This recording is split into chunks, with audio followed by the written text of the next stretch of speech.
Hello everyone, welcome back to our YouTube channel.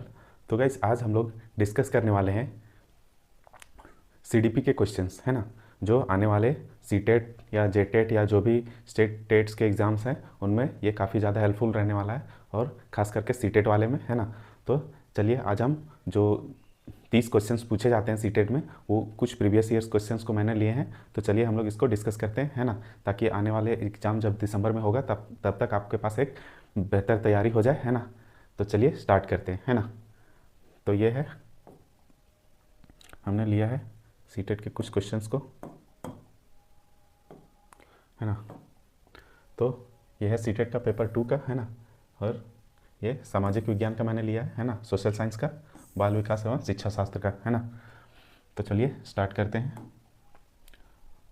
तो देखिए हमारा फर्स्ट क्वेश्चन है कि अभिप्रेरणा के सिद्धांतों के अनुसार एक के द्वारा सीखने को संवर्धित शिक्षक कर सकता है, क्या कर सकता है?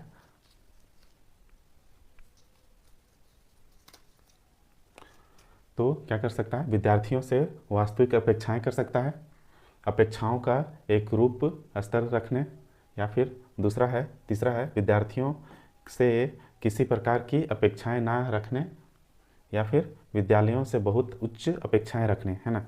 तो इसका ऑप्शन नंबर जो है फर्स्ट जो है वो करेक्ट हो जाएगा, क्योंकि विद्यार्थियों से वास्तविक अपेक्षाएं रखनी चाहिए, है ना, ना कि बाकी ये सारी चीज़ें, है ना। तो फर्स्ट ऑप्शन मेरा करेक्ट है ना। नेक्स्ट है कि विकास शुरू होता है कहाँ से, विकास कहाँ से शुरू होता है ना। तो विकास जो है कहाँ से शुरू होता है? उत्तर बाल्यावस्था से, प्रसवपूर्ण अवस्था में, शैशवावस्था में, या पूर्व बाल्यावस्था में। तो इसका जो आंसर है वो पूर्व बाल्यावस्था में हो जाता है, क्योंकि उत्तर बाल्यावस्था में से पहले ही ये आता है ना, इसीलिए ये सारी चीज़ें बाद में आती हैं, है ना। इसलिए विकास जो है वो पहले से ही शुरू हो जाता है ना। तो इसीलिए ऑप्शन नंबर सेकंड जो हमारा करेक्ट हो जाएगा।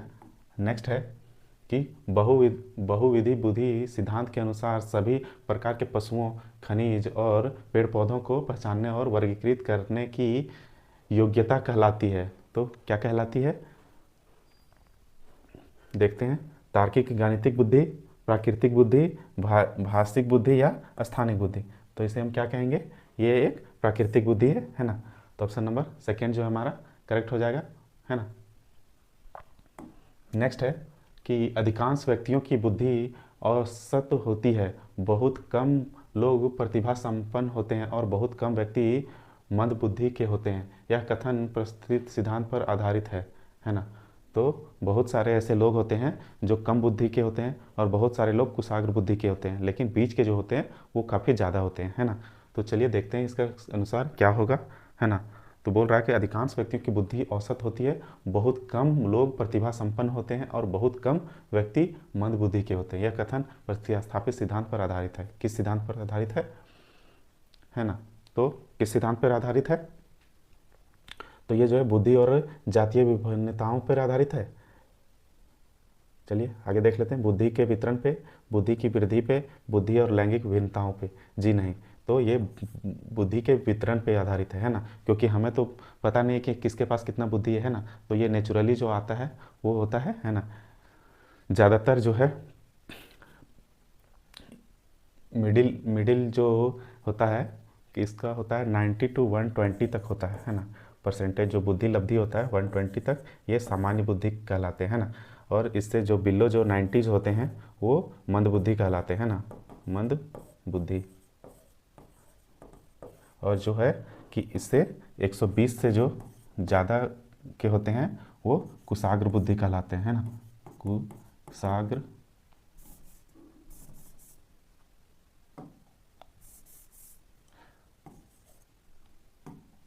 कुशाग्र बुद्धि, ये कुशाग्र बुद्धि, है ना। उसके बाद है नेक्स्ट है हमारा सहयोगी अधिगम में अधिक उम्र के प्रवीण विद्यार्थी छोटे और कम निपुण विद्यार्थियों की मदद करते हैं। इसे क्या कहते हैं, है ना। तो इसे क्या कहेंगे? महान गहन प्रतियोगिता होती है, उच्च नैतिक विकास होते हैं, समूहों में द्वंद्व होती है, या फिर उच्च उपलब्धि और आत्मसम्मान विकसित होता है। जी हाँ, तो ऑप्शन नंबर जो है 4 हमारा करेक्ट हो जाएगा। उच्च उपलब्धि और आत्मसम्मान विकसित होती है ना। सहयोगी अधिगम में अधिक उम्र के जो जब सहयोग करेंगे तो हमें ओवरऑल डेवलपमेंट होगा, है ना। उच्च उपलब्धि होगी, जैसे हम कुछ जान रहे हैं, अगला बच्चा कुछ और जान रहा है, तो जब ओवरऑल सहयोगात्मक रूप से पढ़ेंगे तो उनका बुद्धि का विकास ज़्यादा होगा, है ना। आत्मसम्मान विकसित होगी और इससे ज़्यादा बुद्धि होने से सेल्फ कॉन्फिडेंस जो है बूस्ट होगा, है ना। नेक्स्ट है, जब पूर्व का अधिगम नई स्थितियों के सीखने को बिल्कुल प्रभावित नहीं करता तो यह कहलाता है। तो क्या कहलाता है? अधिगम का शून्य हस्तांतरण, या फिर अधिगम का निरपेक्ष हस्तांतरण, अधिगम का सकारात्मक हस्तांतरण, या फिर अधिगम का नकारात्मक हस्तांतरण। तो ये अधिगम का शून्य हस्तांतरण कहलाएगा, है ना। तो ऑप्शन नंबर जो है फर्स्ट जो हमारा करेक्ट हो जाएगा, है ना। नेक्स्ट है,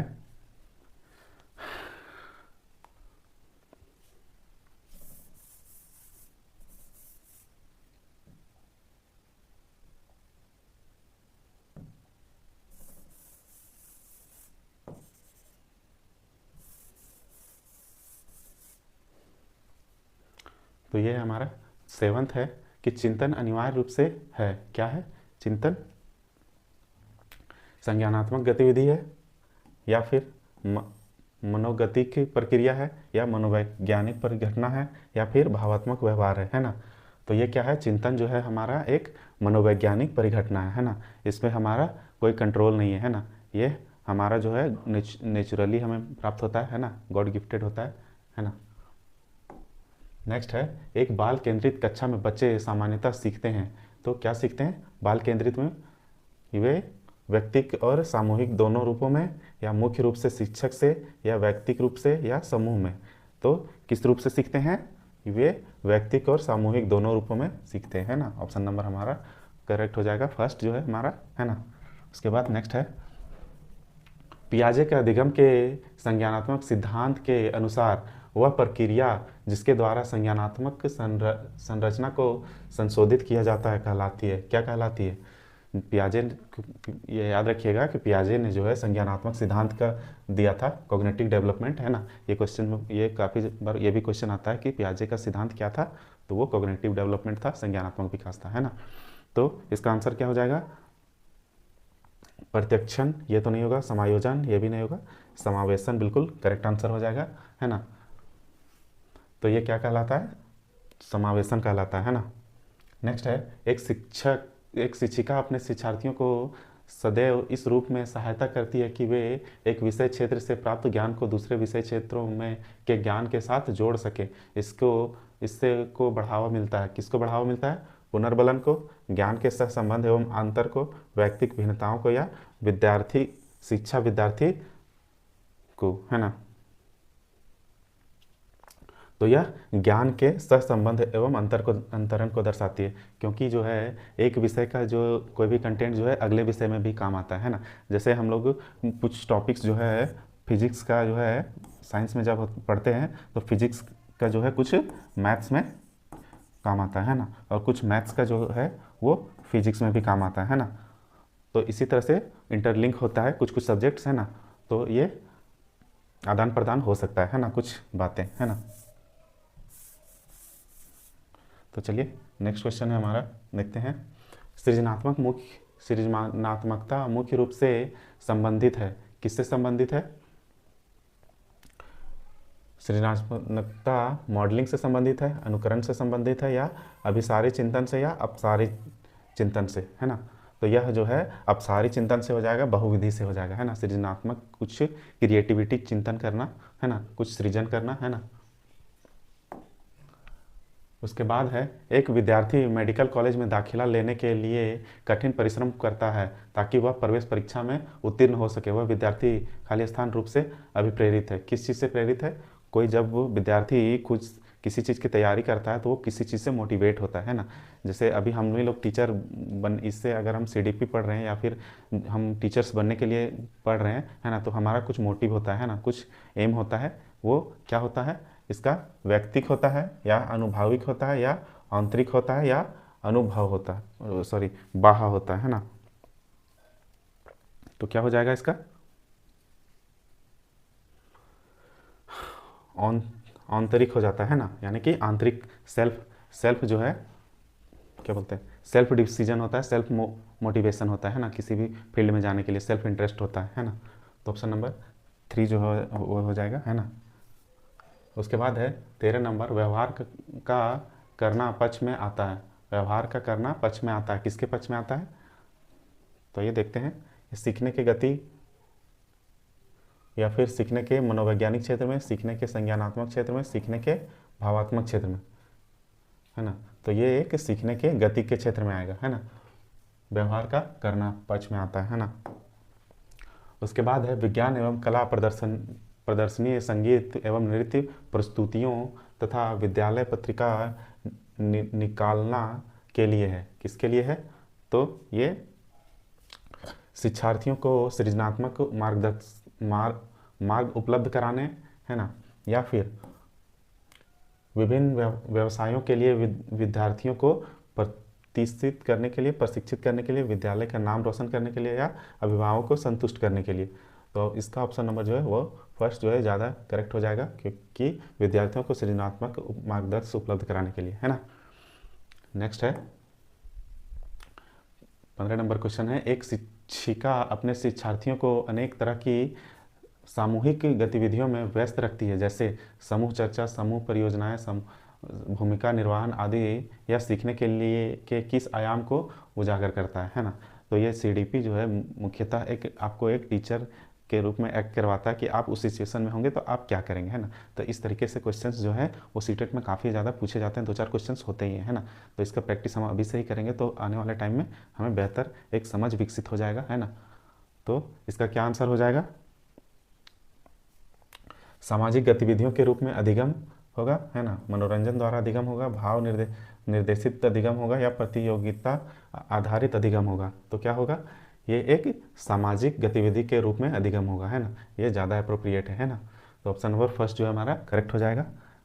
नेक्स्ट है, जब एक शिक्षिका दृष्टिबाधित शिक्षार्थी को कक्षा के अन्य शिक्षार्थियों के साथ सामूहिक गतिविधियों में शामिल करती है, वह क्या करती है ना। जब एक दृष्टिबाधित बच्चे को सामान्य कक्षा में समायोजित करती है ना, पढ़ाती है, तब क्या होगा, है ना।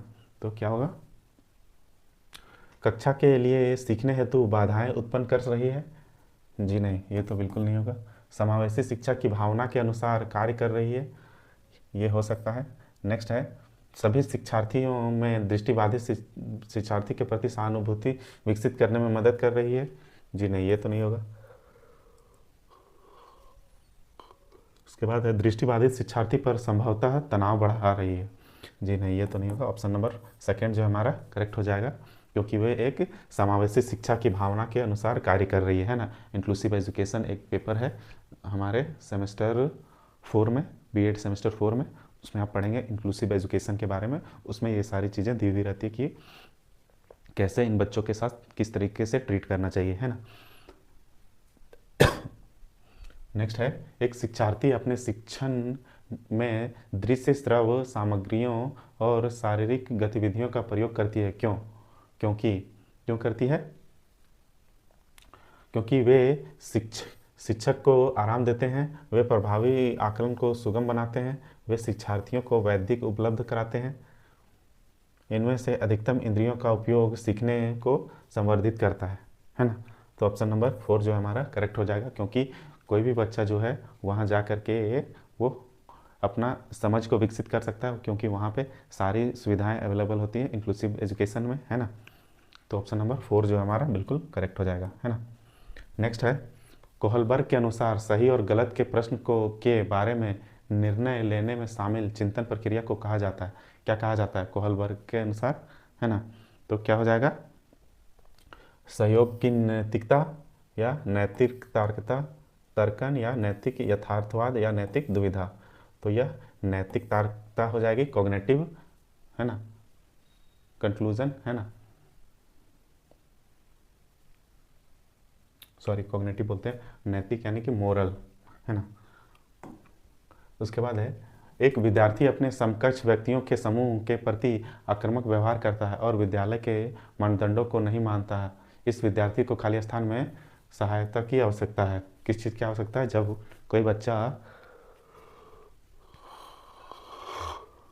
कोई बच्चा किसी टीचर की बात को नहीं मान रहा है ना, या किसी भी रूल्स को फॉलो नहीं कर रहा है, तो क्या सहायता करेगी, है ना? तो क्या हो जाएगा? भावात्मक क्षेत्र, उच्च स्तरीय चिंतन कौशल, संज्ञानात्मक क्षेत्र या मनोगत्यात्मक क्षेत्र। तो ये भावात्मक क्षेत्र हो जाएगा, क्योंकि उसको प्यार से समझाएंगे, अपनी भावनाओं को व्यक्त करेंगे तो बच्चा समझ जाएगा। और ज़्यादा मारपीट करेंगे या फिर कुछ भी और करेंगे तो बच्चा और भी उग्र हो जाएगा और कुछ भी कर सकता है ना। तो हम प्यार से समझाएंगे किसी को भी, है ना।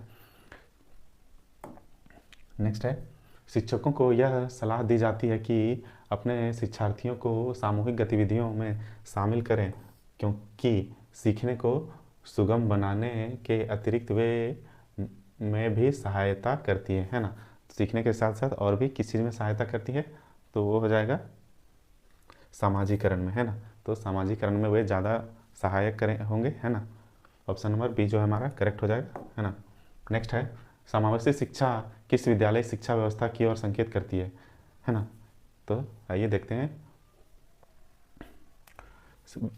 विशेष आवश्यकता वाले बच्चों को विशिष्ट विद्यालयों के माध्यम से शिक्षा देने को प्रोत्साहित करती है।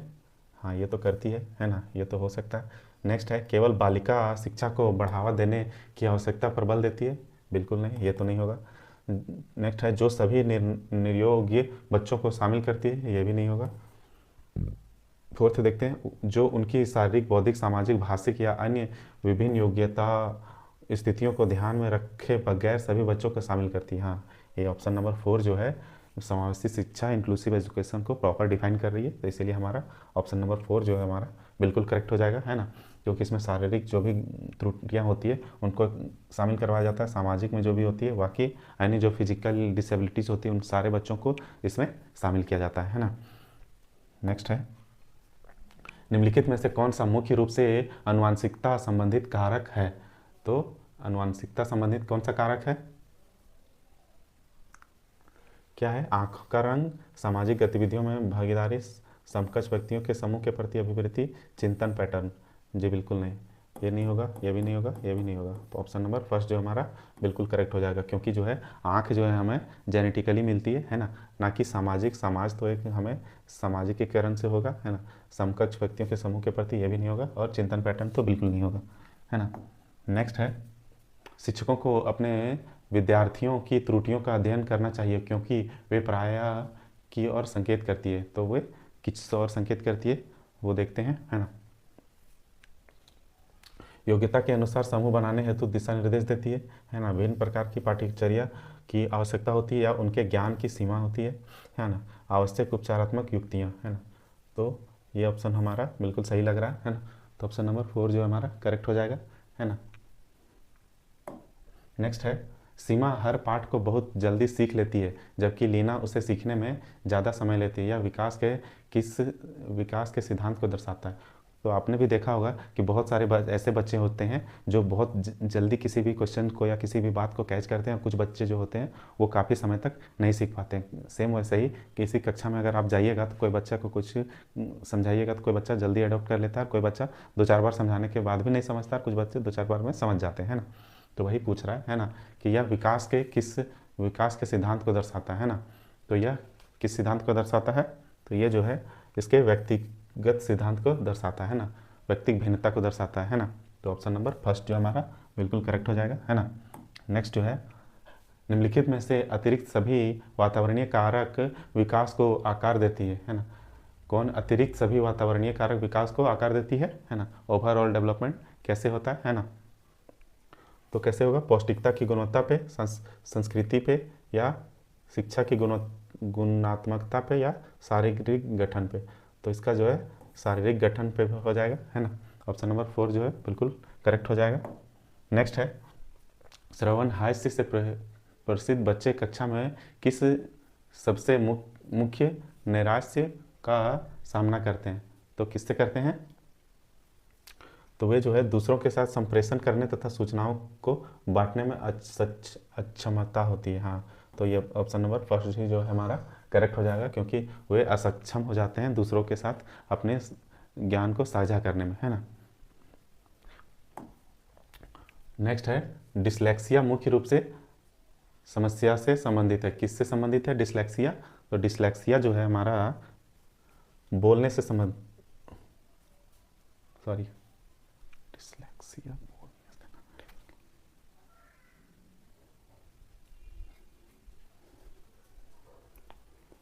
तो डिसलेक्सिया जो है पढ़ने से संबंधित है ना। ऑप्शन नंबर 3 जो हमारा करेक्ट हो जाएगा। बाकी आप कमेंट करके बताइएगा सुनने और बोलने को क्या बोलते हैं, है ना। नेक्स्ट है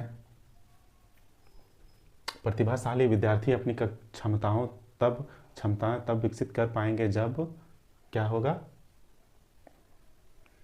बार बार उनकी परीक्षा होगी, वे अन्य विद्यार्थियों के साथ अधिक प्रक्रिया से जुड़ते हैं, या उन्हें अन्य विद्यार्थियों से अलग रखा जाए। ये तब होगा ही नहीं। निजी कोचिंग कक्षाओं में ये भी नहीं होगा।